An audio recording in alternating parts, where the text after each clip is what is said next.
కూలీలు పడతారు కాబట్టి నేను మాత్రం ఈ బిజినెస్కు రాను, కాకపోతే ఈ బిజినెస్ నువ్వు చేసుకో, నేను సపోర్ట్ చేస్తా అని చెప్పడం జరిగింది. కానీ మా మేడం ఏం చేసిందంటే ఒకరోజు ఇలాంటి మీటింగ్ తీసుకురావడం జరిగింది. ఆ మీటింగ్లో స్టార్టింగ్ నేను కూడా లాస్ట్ బెంచ్లో కూర్చోవడం జరిగింది. అప్పుడు అనుకున్నా ఈ బిజినెస్ మనకేలా సెట్ అవుతుంది, మనం పొలం పనులు చేసుకుంటూ పొలం దగ్గర ఉండే ఒక మామూలు ఒక రైతును నేను ఈ బిజినెస్ నా నుంచి ఏమవుతుందని నేను బ్యాక్ అవ్వడం జరిగింది. కానీ మా మేడం ఏం చేసిందంటే ఒక 6 monthsలో 9,50,000 కారు తెచ్చి మా ఇంటి కూడా పెట్టడం జరిగింది. నేను ఎప్పుడైతే ఈ బిజినెస్ను నేను ఒప్పుకోలేదో నాకు అప్పుడు మామూలుగా ఒక 60,000 బైక్ తెచ్చుకోవాలంటే కూడా నాకు వీలుగా లేదు. ఎందుకంటే వ్యవసాయం చేస్తే ఎలా ఉంటుందో మీ అందరికీ తెలుసు, కష్టం ఉంటుంది. కానీ అలా అన్ని పెట్టుబడులు తీసేస్తే మిగిలేది ఏది కూడా మిగలదు.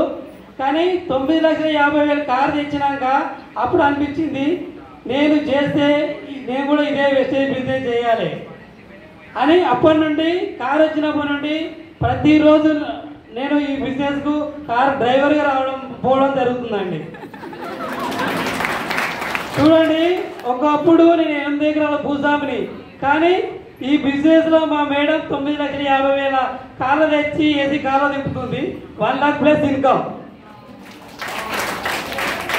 నేను 6 నెలలు కష్టపడితే కనీసం ఒక 50,000 ఇంట్లోకి తేవాలంటే కూడా మిగిలిన టైం నాది. ఎందుకంటే అటువంటి పెట్టుబడులు అన్ని కూలీల ఖర్చు తీసేగా మిగలలే. కానీ మా మేడకు ప్రతి నెల 10th నాడు 1 lakh ప్లస్ ఇన్కమ్ మా అకౌంట్లో పడుతున్నదండి. నేను ఒకటే అండి, స్టార్టింగ్లో నేను నమ్మలేదు. కానీ మా అప్లైన్ చెప్పినప్పుడు కూడా నేను ఏం చేసినంటే మాకు ప్లాన్ చెప్తుంటే, సార్ నాకు చాలా వర్క్ ఉంటుంది, నాకు డైలీ ఒక 10 members కూలీలు పడుతుంటారు, నాకు ఈ బిజినెస్ వద్దు సార్ అంటే, ఇలాంటి సార్ అని మా గ్రేట్ లీడర్ జాలా శ్రీనివాస్ సార్ ఒకసారి బ్రిక్ అండ్ సప్లాస్ చాలా ప్రయత్నించిండు. కానీ నేను ఒక మీటింగ్కి వచ్చి కారు వచ్చినాక అప్పుడు ఈ మీటింగ్లో ఈ వెస్టేజ్లో చేంజ్ కావడం జరిగింది, నేను రావడం జరిగింది. ఇంకొక విషయం ఏంటంటే నాకు చాలా హ్యాపీ అయిన విషయం చెప్పాలంటే, నేను 20 సంవత్సరాలు వ్యవసాయం చేసిన. మా నాన్న నాకు నేర్పించింది వ్యవసాయం కాబట్టి వ్యవసాయం మీదే డిపెండ్ అయి ఉన్నా.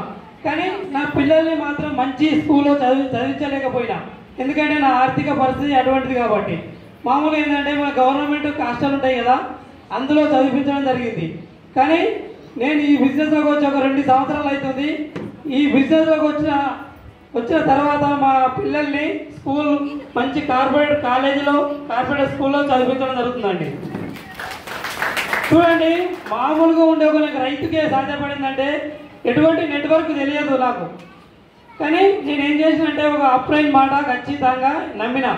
ఎందుకంటే నేను ఇంటి దగ్గర పొలం పనులు చేస్తే మా నాన్న చెప్తే ఎలా అయితే వర్క్ చేసినో, ఇందులో కూడా ఒక అప్లైన్ మాట ఒక 2 years కమిట్మెంట్ పెట్టి పని చేసినా కాబట్టి మా లైఫ్ అనేది చాలా చేంజ్ కావడం జరిగిందండి.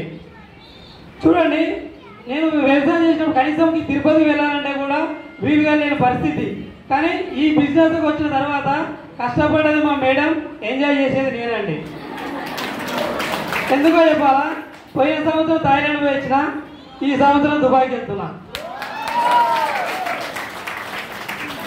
ఎంత హ్యాపీగా ఉందంటే, ఇప్పుడు 10 ఎకరాలు కాదండి 20 ఎకరాలు వ్యవసాయం చేసినా కానీ తిరుపతి పోవాలంటేనే నానా తిప్పలు పడి మనము పోలేకపోతుంటాం. కానీ ఈ బిజినెస్లో ఫుల్ ఎంజాయ్. ప్రతి నెల 10 తారీఖు నాడు 1 లక్ష రూపాయల ఇన్కమ్. ఇంకేం కావాలి చెప్పండి. ఒకప్పుడు పండుగ వస్తే పిల్లలకు బట్టలు తేవాలంటే చాలా కష్టపడేటోళ్ళము, వాళ్ళని ఏదో చెప్పి ఒప్పించేటోళ్ళం. కానీ ఇప్పుడు మా కొడుకులు ఏది అడిగితే అది, నువ్వు ఏం తీసుకుంటావో, ఏ షాపింగ్ మాల్ పోదో బండి బాబు, మేము ఎంత అంటే అంత ఇవన్నీకి రెడీగా ఉన్నామని చెప్పినాం. అది ఎలా సాధ్యపడింది? మన వెస్టేజ్ విన్నింగ్ ద్వారా సాధ్యపడింది. కాబట్టి ప్రతి ఒక్కరూ ఏదైనా రాత్రికే కోటీశ్వరం కాలేదామండి, ఖచ్చితంగా మన కమిట్మెంట్ వర్క్ పెట్టి ఒక 2 years వర్క్ చేయాలి. మేము కూడా ఇప్పుడు డివిజుడి పిన్ పెట్టుకున్నాము. మేము కరీంనగర్ రావడం ఫస్ట్ టైం ఈ మీటింగ్కు. కానీ ఈ కరీంనగర్కి వచ్చి ఒక 1 week అవుతుందండి. మేము ఇంటికి వెళ్ళగా ఇక్కడనే ప్లాన్ చేస్తున్నాం, ఇక్కడనే ఉంటున్నాం. ఎందుకంటే మేము 5 లక్షల ఇన్కమ్ తీసుకోవాలి, డీసీడీ కావాలి, పిన్ పెట్టుకున్నాం కాబట్టి కమిట్మెంట్గా వర్క్ చేస్తున్నాం. సెక్యూరిటీ ఇన్కమ్ గురించి ఇందులోకి రావడం జరిగిందండి. ఎందుకంటే మా నాన్న వర్క్ అగ్రికల్చర్ చేసి నాకు అదే అప్పచెప్పిండు. నేను కూడా అగ్రికల్చర్ చేసి అది నా పిల్లలకు అప్పచెప్పొద్దని ఈ బిజినెస్కి రావడం జరిగిందండి. Thank you.